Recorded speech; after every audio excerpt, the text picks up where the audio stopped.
Hello everyone, welcome to the class and in this video I am going to tell you some short questions जो already previous year question में है.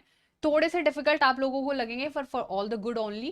आपके अच्छे के लिए, आपके भले के लिए थोड़े tough लगेंगे. for that आप chapter भी पढ़ोगे एक दो बार तो आप आराम से इन questions को कर लोगे. ठीक है, तो चलो जल्दी से फर्स्ट वाली जो इसका पार्ट है उसको इतना सारा प्यार देने के लिए थैंक यू सो मच. तो हमें इसका पार्ट 2 भी बनाना पड़ा. अब जल्दी से देखते हैं पार्ट 2 में कौन कौन से क्वेश्चन है.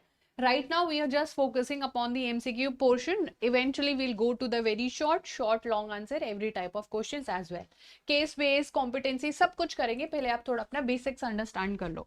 अच्छा जल्दी से मुझे बोलो फटाफट से क्या लिखा हुआ है क्वेश्चन में. Let's just try to read that out. ठीक है बच्चा, चलो रीड द गिवन टेबल और उसमें से आपको करेला नहीं Kerala which state has the highest infant mortality rate. Infant mortality rate highest कहाँ का दिख रहा है? हरियाणा का दिख रहा है, केरला का दिख रहा है, बिहार का दिख रहा है. और ये अभी 2025 का ही मोस्ट रीसेंट आपका प्रीवियस ईयर क्वेश्चन है. लाइक अभी जो फेब में एग्जाम हुआ था वहीं पर ये डेटा आया था and this data is exactly extracted from the textbook NCERT जो होता है आपका. अब हाईएस्ट इन्फेंट मोर्टेलिटी रेट हमें प्रॉपरली दिख रहा है that it is Bihar, right, as it is 38. ये हाईएस्ट है बच्चा. बट आपको ये भी पता होना चाहिए कि what does that particularly mean. ये जो 38 डेटा है विच मीन्स कि अगर 1000 बच्चे पैदा हो रहे हैं ना तो आउट ऑफ दैट 38 मर रहे हैं. अपेरेंटली हेल्थ स्ट्रक्चर की धज्जियां उड़ी हुई हैं. हाँ सही बात है, हेल्थ इंफ्रास्ट्रक्चर बिल्कुल भी अच्छा नहीं है, बच्चे को केयर नहीं मिल रही है and before they turn the age of 1 उनका डेथ हो जाता है. ठीक है बच्चा, वो आपको यहाँ पर याद रखना है. सो अब इस टेबल से कितने भी क्वेश्चन आएंगे आप 9 क्वेश्चन इससे बना सकते हो, मोर देन दैट में भी थोड़ा बहुत इसमें एनालिटिकल और चीजें डालकर तो आप इसको आराम से कर लोगे. चलो अब सेम टेबल से नेक्स्ट क्वेश्चन. अब इसमें अगेन केरला का ही कंपैरिजन करना है. हाँ, I think it's the same question only. Highest infant mortality rate, तो हाईएस्ट इन्फेंट मोर्टेलिटी रेट, ठीक है. एंड बच्चा यहाँ पर लोवेस्ट होना चाहिए था तो आंसर चेंज हो जाएगा, इट शुड बी लोवेस्ट. ठीक है, और वो हमें साफ क्लियरली दिख रहा है that it is lowest and that is Kerala as that is answer as well. ठीक है, तो हमसे लोवेस्ट पूछा था और बच्चा ये लोवेस्ट क्यों है ये भी हमें बहुत अच्छे से पता है बिकॉज मैम इन लोगों ने बहुत ज़्यादा खर्चा अपने हेल्थ सिस्टम पर किया है. अपना हेल्थ सिस्टम इतना अच्छा कर लिया है कि वहाँ पर हर एक लोकल लेवल पर भी बहुत अच्छे अच्छे डॉक्टर्स अवेलेबल हैं even at the village level. Alright, चलो next question. Literacy rate measure करता है कौन सा proportion of population in the dash age group? 7 and above, 18 and above, 3rd and above, 21 and above. Now we call ये वाला जो हम पूरा डेटा पढ़ रहे थे this is the literacy rate. Highest literacy rate देख रहे हो, 94% लोग पढ़े लिखे हैं केरला में. हरियाणा में 82%, बिहार में 62%, राइट. तो यही हमारा लिटरेसी रेट होता है. और ये जो भी बच्चा 7 या कोई भी बच्ची अगर वो 7 ईयर्स से अबव या 7 ईयर्स के हैं, they have celebrated their 7th birthday और उनको कुछ भी लैंग्वेज पढ़ना आता है, कोई भी एक चीज पढ़नी आती है तो वो लिटरेट समझे जाते हैं. सिग्नेचर करने आता है, अपना नाम लिखना आता है कोई भी लैंग्वेज में. ठीक है, तो इट्स ये आपको जरूर याद रखना. तो उनका जो मदर टंग होता है या मदर लैंग्वेज होता है या any other language as well, mother language also considers.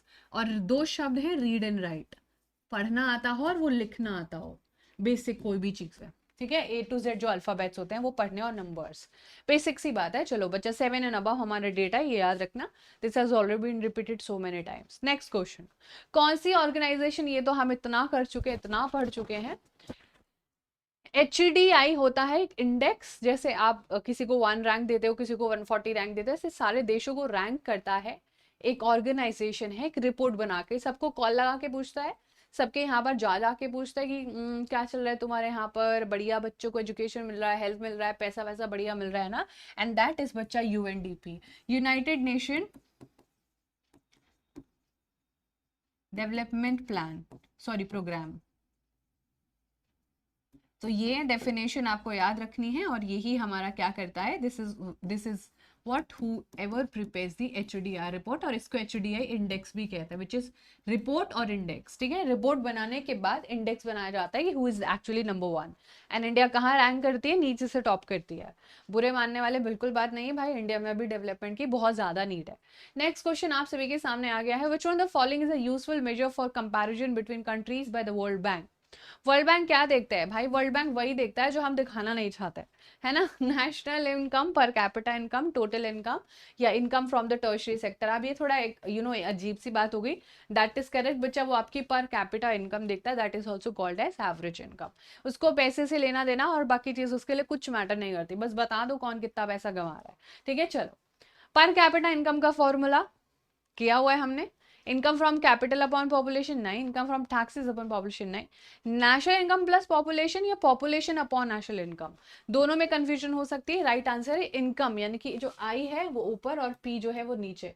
तो इनकम ऊपर होती है बच्चा और पॉपुलेशन नीचे होती है। That is the formula for the पर कैपिटा इनकम। इसका दूसरा नाम एवरेज इनकम भी है। ठीक है, चलो। Now we will see, that is the correct answer, option number C. चलो, बहुत सुंदर क्वेश्चन है। This is also one of the most important PYQ. What Jawaharlal Nehru ji thought of as temples of Indian independent India, dams have already displaced 11 million Indians. What is this an example of?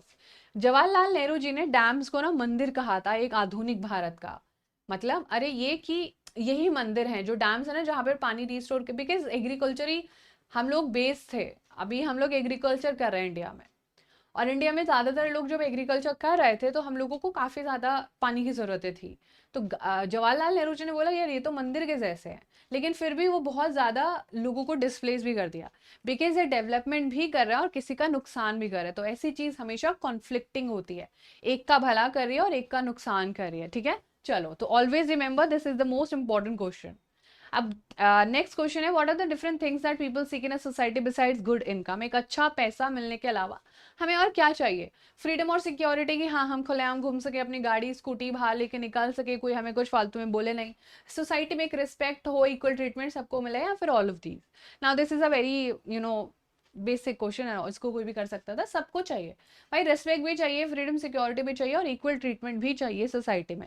आप ऐसे नहीं कि सामने वाले को कोई जा रहा है उसको फालतू में आप शब्द बोल दो, कुछ भी ऐसे बोल दो रैंडमली, नहीं, वो सब अलाउड नहीं है हमारी सोसाइटी में, और वो डेवलपमेंट भी नहीं। अरे यहाँ के लोग कैसे हैं, अंग्रेजों के साथ, फॉरनर्स के साथ कैसे अजीब सा ट्रीटमेंट करते हैं, right? So that is not something that should be happening in any of the country, अगर वहाँ पर डेवलपमेंट को लोग सीरियसली लेते हैं।